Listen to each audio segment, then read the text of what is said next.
Hey, Mario Rodriguez here, and you're watching the Review Sanctum, where everything and anything may be reviewed, including a re-upload. This is my review of Project Almanac I did some time ago, a couple of years back. It's a movie. I saw it recently again. My opinions have not really changed on the general concept and how they rushed the end and whatever. But the original video from out on DVD, my older series I was reviewing movies that were already out on DVD, therefore not new movies that just came out like in theaters like I try to do with the Review Sanctum. But it got claimed for pictures, because I was showing pictures in the review. Oh my god, gasp, gasp. Paramount Pictures didn't like me showing pictures, I guess, but it's kind of like, I feel like there's lots of reviews that can kind of get away with not showing any pictures whatsoever, but once in a while you gotta show some kind of visual aid of what you're talking about. You can't describe this or that, or mention like some badass thing in the movie or a badass costume and not show a picture of what you're talking about, just leaving like the viewers just imagining it, especially if they haven't seen the movie, and the movie or whatever you're talking about. It's like going to like a big board meeting and the guy's just talking and there are no visual aids, no PowerPoint, no like charts and graphs, nothing, and it's like a subject that does require visual aids, but there are none, just a guy talking. And yeah, some stuff should not be just left to the imagination. People gotta line up somewhat on reviews and stuff. Like, I've never shown, like, actual movie clips or whatever, so, like, come on, guys. But anyways, normally when YouTube claims you for music, you can just, well, sometimes it lets you, like, just mute the song out of the video, so you don't have to do anything. You can just edit it that way, and that particular music or sound effect or whatever gets muted out of the video, but you can still hear me talking or the sound effects. But for pictures, you're kind of screwed there. With pictures, you gotta just take the video down, fix it, put it back up. So here we are. I hate having claims on my channel, so here's the review without any pictures whatsoever of the Almanac movie. And also, anytime the original review does show pictures, those dreaded pictures, I replace it with some cool pictures of Johnny and I at Zenkai Con or any other con or stuff we've been doing, any shenanigans we've been up to. So anyways, guys, here are my thoughts on Project Almanac. They have not changed since back then. Let's take a look. And I didn't have enough time to see it once it actually came out, but yes, I finally got to red box it, and this is Project Almanac, my review. First, let's start with the story. Now, the story is about this kid named David and all his buddies here, and David got admitted into MIT, but unfortunately he can't afford the high tuition fees, and the financial situation has gotten so bad, they even have to sell the house. So desperate for some kind of ideas or whatever, they go into his father's basement because his father was a brilliant inventor back when he was alive, looking for any kind of idea, invention, anything that could make money to save the house.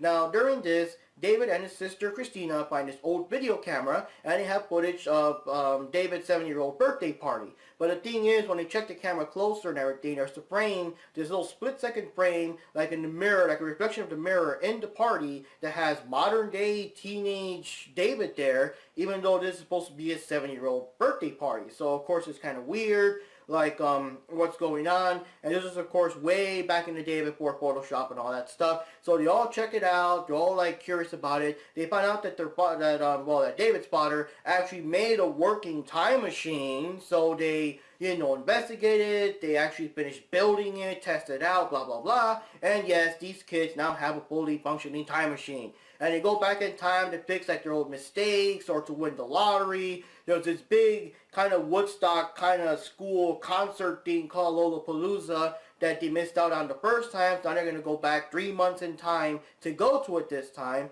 And during this time, David and his longtime crush Jesse, they share kind of a moment there. It was kind of like I guess, well, it's like kind of romantic moments, but he was like too oblivious. He just completely messed it up, and after that the girl's completely turned off on him. So when they go back to present day, she just doesn't really like him anymore. She just figures, I don't know, I guess we're just friends, whatever, I don't know. So he wants to see what happened, and you have this big rule that to avoid any kind of, incident, whenever they go back in time, they all have to go back in time together to cover each other's backs, But David goes back in time by himself, and this time he goes to the concert, and this time he does say the right thing, and he does get the girl and everything. But when he goes back to present day, and now there's like all these screw-ups and all these bad things that happened, the whole butterfly effect and everything. So now people that were injured, that weren't injured before, now they are. One of his friends is in the hospital and everything, and he's like trying to figure out, well, what the hell caused this? So he keeps going back in time to try to fix this and try to fix that, but every time he goes back, I mean, he keeps messing up even more and even more and even more, and even gets to the point where Jessie herself is accidentally wiped out of existence. So, I mean, yeah, he's got to fix this somehow. Alright, so now let's talk about the characters. And since the movie's mostly about David, we're going to get to him last. So we also have these friends of his named Adam and Quinn. Adam wanted to go for the lottery. He was the first one that really wanted to use the time machine for fame and personal gain and all that stuff. And they were kind of against it at first, but they eventually decided to do it. So yes, he went to win the lottery. He bought super fancy cars, was kind of showing off and everything. He bought this big string of like food trucks for the school and became super mega popular, and like the hottest girl in school was talking to him and all that kind of stuff. So yeah, he really went for it. And Quinn was the guy that was failing his like science class or whatever, so he actually went back in time over and over and over until he finally aced it. And that was kind of funny. Like he was ready for this question, but then the teacher would ask a different question that wasn't asked before, and you know, so forth, so forth. And he was also taking advantage of the fame and popularity and all that good stuff. And then we have his sister, David's sister, Christina, and well, she was picked on by bullies, so she went back in time to kind of get back at them. And she also was the one that really, really wanted to go to Lollapalooza, so it was basically based on her idea that they went back in time to Lollapalooza and all that stuff.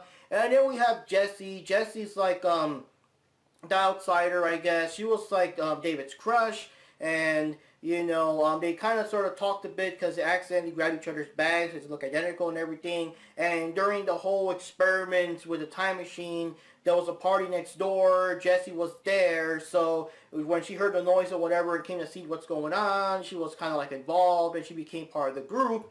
And we do find out that, I mean, she did always like David. It's just that David was always too shy to talk to her and stuff. But yes, eventually she was part of the group. She was part of, you know, helping them out with the machine and all that good stuff. And one thing I also got to mention is that Christina was also, I guess, the camera woman there, because the movie follows this whole, you know, everything's like filmed by someone. There's someone always filming the movie, and most of the time it was Christina herself following around with the camera and all that stuff. And as for David, of course, like I said, main character, very smart, pretty much a genius like his father was. He was able to figure out the blueprints and all that stuff and find out what was needed to make the time machine. And he gets very in love with Jessie when he did get things right and did, you know, end up being with her and all that stuff. It was awesome. They're together. They're in love, whatever. But when they find out about the mistakes and things caused by him going back in time, of course they didn't know that, and he had to go back and fix it the way it was, he realized that this would mean that he wouldn't be with her anymore. It would just go back to them just being friends or whatever. So he was really like obsessed. He was really determined to do whatever it takes to fix everything somehow, but without affecting his potential love with Jessie. And he was the one that kept it, despite the rule of let's all go back together. He was the one that was sneaking off by himself and getting more and more panicked and more worried and stressed out and everything, hiding behind his friend. Things are coming out worse and worse and worse and all that stuff. So like, yeah, he was really going basically into a downward spiral of just basically losing his mind slowly as he kept trying to desperately fix things over and over and over.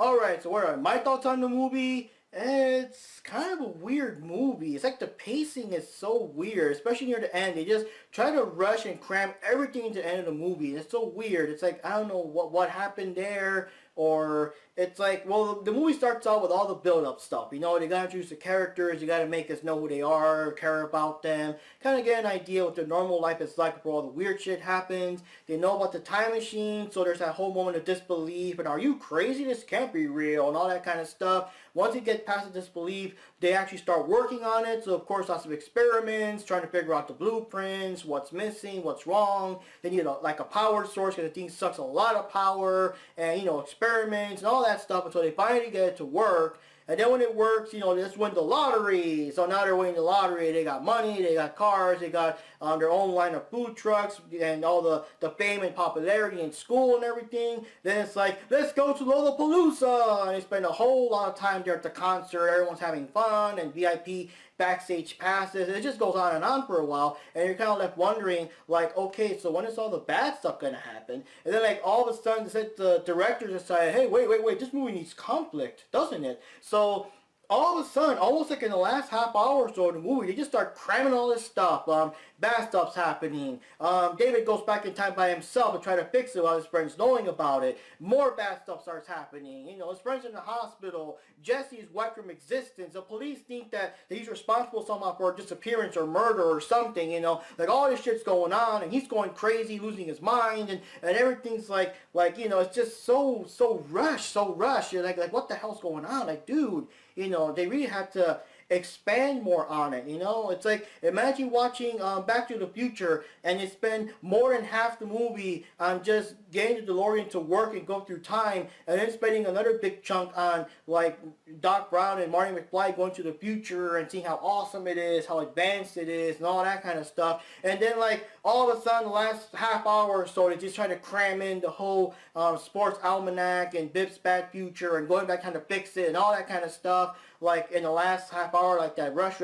It's just, no, that was so weird. And the thing is, as a result of that, the movie actually felt more like a TV episode of something like The Twilight Zone or The Outer Limits. One of those shows where, you know, each episode's about something different. It feels like an episode that was just super stretched out. Like, they could have actually trimmed lots of the beginning stuff. They could have actually fit all this in half an hour if they were going to rush through the ending like that. It was just so weird how they did that, you know? And also, the movie was filmed in this weird camera shaking kind of, because it's kind of like, well, Christina was basically filming them throughout the whole movie. And honestly, who films people actually in school without getting in trouble or something with the camera? It's like, did school really change that much since I was there in high school or whatever? But yeah, whole movies like that, so it's kind of shaky because it's supposed to be, you know, realistic with her walking and moving around or whatever. And I guess in the TV, it's not so bad, but I imagine it might be kind of dissatisfying or kind of annoying in the actual theater watching the whole screen shake like that the whole time. That's just like,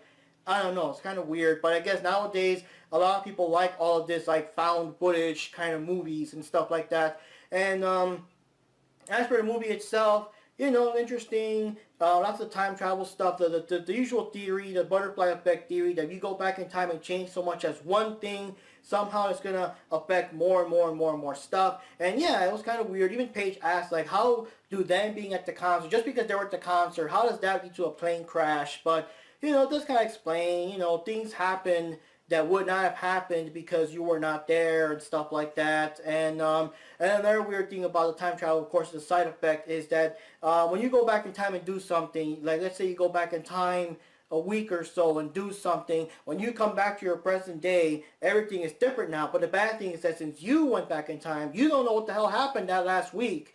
And of course, everyone knows, but you don't, and, you know, everyone's confused, like, dude, what's wrong with you? Don't you remember that so-and-so last week? And one of the things that was kind of messed up in the movie was when his friend was in the hospital, David's friend's in the hospital, they never explained what happened or what. And, you know, yeah, the characters were distraught, you know, everybody was kind of worried and whatever, you know, so they didn't really want to talk too much about it. And then in David's case, he was trying kind of like to ask, and not ask at the same time, because it was weird how come he didn't know about it. You know, he didn't want to tell him that he was going back in time by himself. But it's so weird. And he wants to go back in time to fix it. But it's like, how do you fix something if you don't know what it was or what caused it? I mean, you have to be at the right place at the right time to prevent whatever from happening. So how do you fix something you don't know what even happened? You don't even know how he ended up in the hospital or whatever. It's just so weird. But yeah, things like that. And it also has a theory of how if you go back in time, you can never encounter your real self, I mean your previous self, because,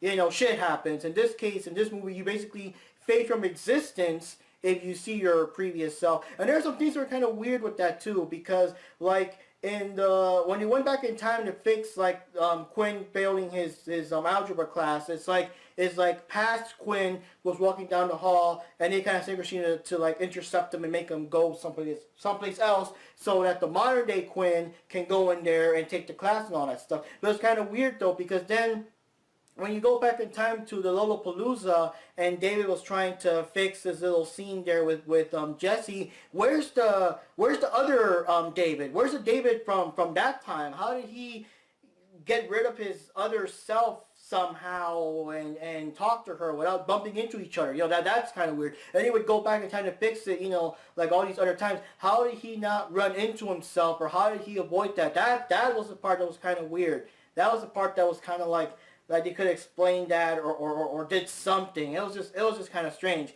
But other than that, the movie was kind of okay. But I don't know, it was just kind of okay. It's like, I've been so curious. I wanted to see it. Okay, now I saw it, and that's basically it. It's not really something I really want to buy or anything. It's just, I don't know. And also, I gotta give credit. I like how the movie does take hints and cues from other movies. They reference Bill and Ted. They mentioned Looper. The little experiment with the toy cars, kind of sort of like the experiment with Back to the Future. I like how they reference all that stuff, but I mean, it's gotta happen. If it's supposed to take place in a real world setting, I mean, you do have to acknowledge that these movies do exist in our world. So, you know, that's pretty cool. It would have been kind of funny if it did mention the flux capacitor or DeLorean or something like that. But yeah, the movie is just, it's just there. I guess I can't say it's too bad. Just not that good either, I guess. Now, well, you like the movie. That's kind of a tough one. The movie is just very, very average, to tell you the truth. The pacing is just, it's just so bad. It's like they really try to cram in the conflict and the tension and all that stuff in the last so minutes of the movie. Like, they almost forgot that this movie needs something bad to happen to make it more interesting or whatever. They just so rushy. And like I said, the whole camera shaky thing might turn off some people. I guess if people want to see like the big stars, this movie doesn't really have any like big celebrity or whatever. In my opinion, this kind of movie doesn't really need one, but you know, maybe that's your thing and stuff. These teenage actors, I don't know. Maybe they appear in other like teenage type movies. To me, they all kind of look alike. I don't know. And this movie was made by Michael Bay, so of course, if you're like a big Michael Bay hater or something, you might like not want to see the movie based on that fact alone. Although in my opinion, I think that whenever he makes a movie that's completely original and not based on some previous toy or franchise, it's not really that bad. I think that this movie was actually based on some old, I don't know, 80s show or something that was called Almanac or whatever. Yeah, it probably would have been like 10 times worse with him trying way too hard to modernize it or whatever. But as it is, it's not really, I guess, as bad as it could have been.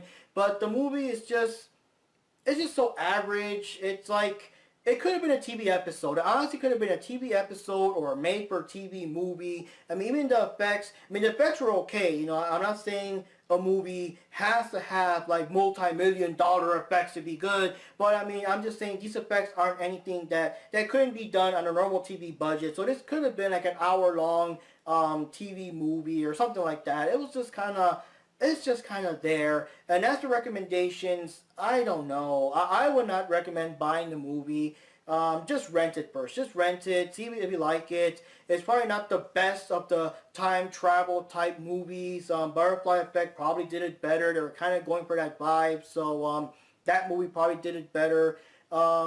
But yeah, just don't buy it. And in my opinion, unless if you actually saw it in theaters and loved it and everything, yeah, go for it, you know. But I mean, rent it first. Rent it first. Red boxes first or whatever before you actually go out and buy it. Unless, of course, it's like 99 cents at a bargain bin or something. But yeah, it's just there. I can't really say it's so bad, but it's just an average movie. It really is. It's just an average movie. So anyways, guys, those are my thoughts on this movie, Project Almanac. This is Mark Rodriguez out on DVD, and I'll be seeing you on DVD or Blu-ray.